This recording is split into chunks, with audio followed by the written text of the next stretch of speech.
Good morning guys and welcome back to my another vlog. ಎಲ್ಲರೂ ಹೇಗಿದ್ದೀರಾ? I hope ಎಲ್ಲರೂ ಚೆನ್ನಾಗಿದ್ದೀರಾ. ಇವತ್ತಿನ ವ್ಲಾಗ್ ಏನಪ್ಪ ಅಂದರೆ, ಇವತ್ತು ಗುರುವಾರ ಅಂದರೆ ರಾಯರ ವಾರ. ಹೋದ ವಾರ ರಾಯರಿಗೆ ಪೂಜೆ ಮಾಡೋಕ್ಕಾಗಿರಲಿಲ್ಲ. ಸೊ ಹಾಗಾಗಿ ಈ ವಾರ ಪೂಜೆ ಮಾಡೋಣ ಅಂತ ಅಂದ್ಬಿಟ್ಟು ಸ್ನಾನ ಮಾಡಿಕೊಂಡು ದೇವ್ರ ಮನೆಯೆಲ್ಲನೂ ಕ್ಲೀನ್ ಮಾಡೋಣ ಅಂಥೇಳಿ ದೇವ್ರಿಗೆ ಮಡಿಸಿದ ಹೂವು ಎಲ್ಲನೂ ತೆಗಿತಿದ್ದೆ. ಯಾಕಂದರೆ ದೇವ್ರ ಮನೆ ಕ್ಲೀನ್ ಮಾಡಿರಲಿಲ್ಲ. ಸೊ ಹಾಗಾಗಿ ದೇವ್ರ ಮನೆ ಕ್ಲೀನ್ ಮಾಡಿ ದೇವ್ರಿಗೆ ಹೂವು ಮಾಡಿಸಿ ಹಾಗೆ ಪೂಜೆ ಮಾಡೋಣ ಅಂತ ಪೂಜೆ ಮಾಡೋಕ್ಕೆ ಎಲ್ಲನೂ ರೆಡಿ ಮಾಡಿಕೊಂಡೆ. ಹಾಗೆ ನನ್ನ ಹಸ್ಬೆಂಡು ಪೂಜೆ ಮಾಡೋಕ್ಕೆ ಬಿಡ್ತಿರ್ಲಿಲ್ಲ. ಸೊ ಹಾಗಾಗಿ ನೀವು ನನಗೆ ಹೆಲ್ಪ್ ಮಾಡಿ ಅಂತೇಳಿ ವಿಡಿಯೋ ಮಾಡೋಕ್ಕೆ ಅವ್ರ ಕೈಗೆ ಫೋನ್ ಕೊಟ್ಬಿಟ್ಟು ನಾನು ನೆಮ್ಮದಿಯಾಗಿ ಪೂಜೆ ಮಾಡೋಣ ಅಂತ ಹೋದೆ. ಯಾಕೆ ಅಂತ ಗೊತ್ತಿಲ್ಲ, ಅವ್ರು ನನಗೆ ಯಾವಾಗಲೂ ಪೂಜೆ ಮಾಡೋಕ್ಕೆ ಬಿಡಲ್ಲ. ಏನಾದರೂ ಒಂದು ಡಿಸ್ಟರ್ಬೆನ್ಸ್ ಮಾಡ್ತಿರ್ತಾರೆ. ಸೊ ಹಾಗಾಗಿ ನೀವು ವಿಡಿಯೋ ಮಾಡಿ ಅಂತೇಳಿ ಅವ್ರ ಕೈಗೆ ಫೋನ್ ಕೊಟ್ಟು ಯಾವುದೇ ಡಿಸ್ಟರ್ಬೆನ್ಸ್ ಇಲ್ಲದೆ ಪೂಜೆ ಮಾಡೋಣ ಅಂತ ಹೋಗಿ ಪೂಜೆ ಮಾಡಿದೆ. ಆ್ಯಂಡ್ ಭಕ್ತಿಯಿಂದ ಪೂಜೆ ಮಾಡಲಿಲ್ಲ ಅಂದರೆ ನಾವು ಮಾಡಿದ ಪೂಜೆಗೆ ಪ್ರತಿಫಲ ಸಿಗಲ್ಲ ಅಂತ ಹೇಳ್ತಾರೆ. ಸೊ ಹಾಗಾಗಿ ಭಕ್ತಿಯಿಂದ ಮನಸಾರೆ ಬೇಡ್ಕೊಂಡು ರಾಯರಿಗೆ ಪೂಜೆ ಮಾಡಿದೆ.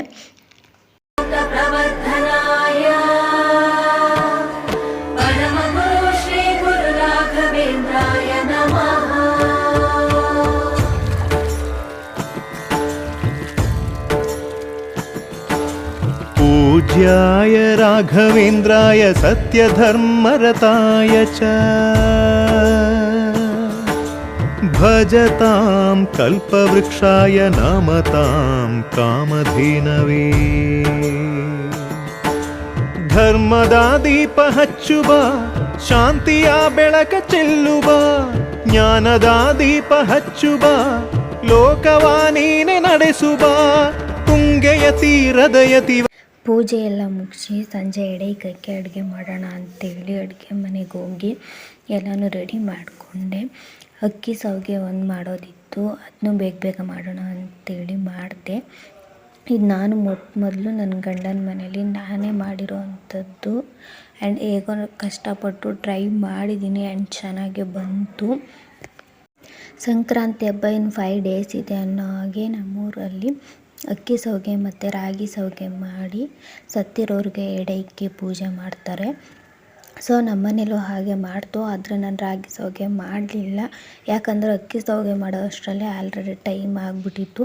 ಸೊ ಬೇಗ ಬೇಗ ಮಾಡಿಕೊಂಡು ಅದೆಲ್ಲನೂ ಎತ್ತಿಟ್ಟು ಅಡುಗೆ ಮನೆ ಕ್ಲೀನ್ ಮಾಡಿಕೊಂಡು ಸಂಜೆ ಪೂಜೆ ಮಾಡೋಕ್ಕೆ ಏನೇನು ಬೇಕು ಎಲ್ಲನೂ ರೆಡಿ ಮಾಡಿಕೊಂಡೆ.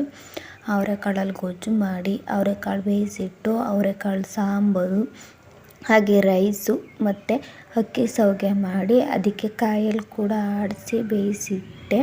ಆ್ಯಂಡ್ ಚೆನ್ನಾಗಿ ಬಂತು. ಸಂಜೆ ಅಡಿಗೆ ಅಂದ್ಬಿಟ್ಟು ಎಲ್ಲನೂ ರೆಡಿ ಮಾಡಿಕೊಂಡೆ. ಹಾಗೆ ನಮ್ಮ ಮಾವ ಎಲ್ಲನೂ ಅಡುಗೆ ಮಾಡಿರೋದೆಲ್ಲನೂ ತಂದು ಇಕ್ಕಿ ರೆಡಿ ಮಾಡು ಅಂತ ಹೇಳಿದ್ರು. ಸೊ ಹಾಗಾಗಿ ಎಲ್ಲನೂ ಬಾಳೆ ಎಲೆ ಮೇಲೆ ತಂದು ನಾನು ಮಾಡಿರೋ ಐಟಮ್ಸ್ ಎಲ್ಲನೂ ಬಡಿಸ್ತಿದ್ದೆ. ಆ್ಯಂಡ್ ಎಲ್ಲನೂ ಬಡಿಸಿ ಅವರಿಗೆ ಪೂಜೆ ಮಾಡೋಕ್ಕೆ ಹೆಲ್ಪ್ ಆಗಲಿ ಅಂದ್ಬಿಟ್ಟು ಬೇಗ ಬೇಗ ಮಾಡಿದೆ, ಎಲ್ಲನೂ ರೆಡಿ ಮಾಡಿಕೊಟ್ಟೆ. ನಮ್ಮ ತಾಯಿ ಮನೇಲಿ ಮಾಡು ಅಂತ ಅಂದಾಗ ಯಾರು ಮಾಡ್ತಾರೋ ಹೋಗು ಅಂತೇಳಿ ಮಾಡ್ತಿರ್ಲಿಲ್ಲ, ಸೋಂಬೇರಿತನ ಮಾಡ್ತಿದ್ದು. ಅದೇ ಗಂಡನ ಮನೆಗೆ ಬಂದಾಗ ಗಂಡನ ಮನೆಯವರು ಮಾಡು ಅಂತ ಹೇಳಿದಾಗ ಮಾಡಲ್ಲ ಅಂತ ಹೇಳೋಕ್ಕಾಗಲ್ಲ. ಸೊ ಅಲ್ಲಿ ಮಾಡಲೇಬೇಕು. ಸೊ ಹಾಗಾಗಿ ನಮ್ಮ ತಾಯಿ ಮನೇಲಿ ನಮ್ಮಮ್ಮ ಹೇಗೆ ಮಾಡ್ತಿದ್ರು ಅದನ್ನೆಲ್ಲನೂ ನೆನೆಸ್ಕೊಂಡು ಫಸ್ಟ್ ಟೈಮ್ ಮಾಡಿದ್ದೀನಿ. ಆ್ಯಂಡ್ ಚೆನ್ನಾಗಿ ಬರಲ್ಲ ಅಂತ ಅಂದ್ಕೊಂಡಿದ್ದೆ, ಯಾಕಂದರೆ ನಾನು ಯಾವಾಗಲೂ ಮಾಡಿರಲಿಲ್ಲ, ಇದೇ ಫಸ್ಟ್ ಟೈಮ್ ಮಾಡಿದ್ದು. ನಮ್ಮ ಮಾವ ಪರವಾಗಿಲ್ಲ, ನಿನಗೆ ಎಷ್ಟು ಬರುತ್ತೋ ಅಷ್ಟು ಮಾಡು, ಫಸ್ಟ್ ಟೈಮ್ ಅಲ್ವಾ ಏನಾಗಲ್ಲ ಅಂತ ಹೇಳಿದ್ರು. ಸೊ ಹಾಗಾಗಿ ಎಲ್ಲನೂ ರೆಡಿ ಮಾಡಿಕೊಂಡು ಅವ್ರ ಎಡೆ ಇಕ್ಕಕ್ಕೆ ಪೂಜೆ ಮಾಡಲಿ ಅಂದ್ಬಿಟ್ಟು ಅವ್ರು ಪೂಜೆ ಮಾಡೋಕ್ಕೆ ಎಲ್ಲನೂ ರೆಡಿ ಮಾಡಿಕೊಟ್ಟೆ. ಹಾಗೆ ನಮ್ಮ ಮಾವ ಪೂಜೆ ಮಾಡೋಕ್ಕೆ ಅಂತ ಬಂದರು. ಅವ್ರು ಪೂಜೆ ಮಾಡ್ತಿದ್ರು, ನಾನು ಅಡುಗೆ ಮೇಲೆ ನಿಂತ್ಕೊಂಡು ವಿಡಿಯೋ ಮಾಡ್ತಿದ್ದೆ. ಎಲ್ಲರೂ ಪೂಜೆ ಮಾಡಿ ಆಚೆ ಬಂದ್ವಿ, ಯಾಕಂದರೆ ಸತ್ತಿರೋರು ಬಂದು ಅದನ್ನ ತಿನ್ನಲಿ ಅಂತ ಹೇಳ್ತಾರೆ. ನಿಜಾನ ಸುಳ್ಳೋ ಗೊತ್ತಿಲ್ಲ. ಇಲ್ಲಿಗೆ ಇವತ್ತಿನ ವ್ಲಾಗ್ ಇಷ್ಟೇ. ಮತ್ತೆ ಇನ್ನೊಂದು ವ್ಲಾಗಲ್ಲಿ ಸಿಗ್ತೀನಿ. Thanks for watching guys.